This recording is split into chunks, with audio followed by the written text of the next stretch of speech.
যাই শোনা তাই দেখা, যাহা শুনি কর্ণপুটে সকলই মার মন্ত্র বটে। দুজনে এসে হাজির হলো মদনপুরায় শটান মহেশ সরকারের বাড়িতে। মহেশ সরকার বাইরের ঘরেই বসেছিল। রামকৃষ্ণ বললে, বীণা শোনাও।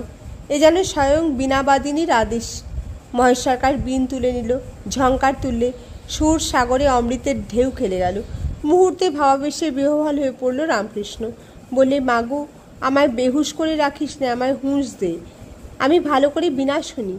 রামকৃষ্ণ সমাধিভূমি থেকে নেমে এলো অনুভূতির ভূমিতে, বাহ্য জ্ঞানের শেষ প্রান্তে। ঠায় 3 ঘন্টা বীণ শুনলে এক টানা। শুধু কি বীণা শুনলাম এই সমস্ত বিশ্ব সৃষ্টিটাই এক অপূর্ব সুরঝঙ্কার।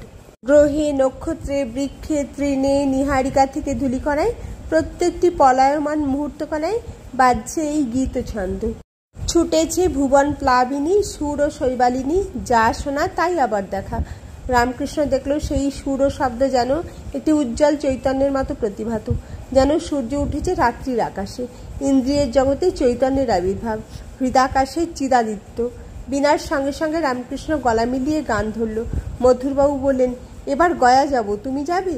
সর্বনাশ, গয়ায় গেলে এ দেহ কি আর থাকবে? জানো না আমার বাবার সেই স্বপ্নের কথা? তাই গয়ায় আর নামলেন না মথুরবাবু। জ্যৈষ্ঠ মাসের মাঝামাঝি সবাইকে নিয়ে ফিরে এলেন দক্ষিণেশ্বরে। আবার সেই অনন্ত আনন্দ তীর্থ।